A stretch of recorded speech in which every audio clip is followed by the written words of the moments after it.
Hey everybody, Jesus loves you. My name is Cody and you are watching the Friday episode of that Christian news show thing that I do.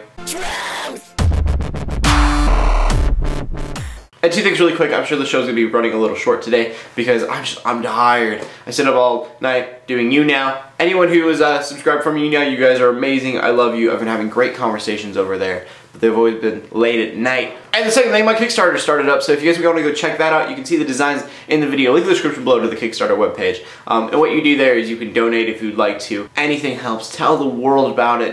I need to raise $4,000, which is a lot of money to get these shirts printed. So anything you guys can do is very, very helpful. Again, if you want to see the designs, they are in the video. Link in the description below if you want to go check it out, because the designs are really cool. And the first story of the day is about the First Lutheran Church in South Sioux City, Iowa, because they have been awesome all summer and have been doing a drive-in worship service. People would literally drive in, they go turn on their radio, and it was broadcast on the radio, watch the guy talk, and they would get their service in their cars. They could dress in whatever they wanted, pajamas or their Sunday best. They would do this all summer, and people would bring you like coffee and donuts to your car, and you would just watch the service in your vehicle. Church members saying that it was really great, but it wasn't about the church service then, it was about just getting that fellowship and getting that church for the winter season. So, I don't know, it was just an awesome idea. I thought it was really, really cool. So what do you guys think? Do you think that it's a really cool way to have done it, or do you guys think that it was terrible and kind of like degrading the gospel? Leave a comment in the comment section below with your answer. And our next story is about Lola Jones, because I saw an article and it asked, where was God when she was 4th in the race? If you guys don't know who Lola Jones is, she's an American Olympian, and she got 4th in her race. She's very, very Christian, very, very outspoken.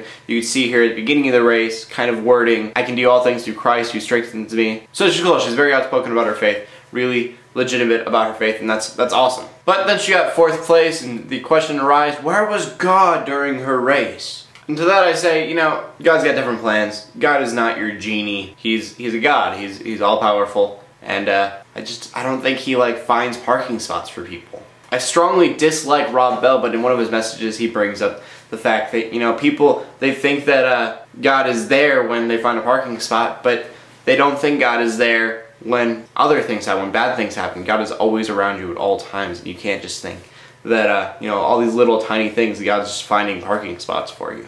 He's intertwined in everything we do in life. So, Lola Jones, you'll probably never see this, but just know, you know, it wasn't your fault. It wasn't God's fault that you lost the race. Just take it as you can and do what you can with what you have. Again, I just want to reiterate, because I think it's a really good message before we go on to the final story of the day, is that God is not your genie. He is your God.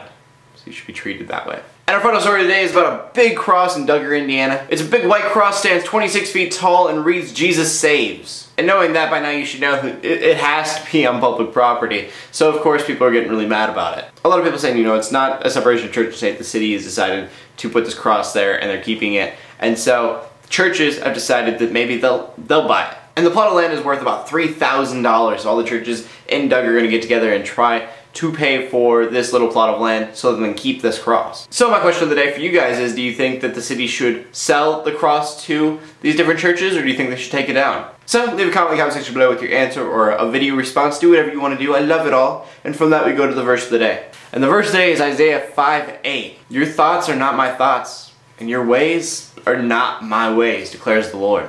And with that, I'm just simply saying God has different plans. He's got everything set up way differently than we think it's going to happen. You know, God in his most foolish times is still wiser than the wisest of men.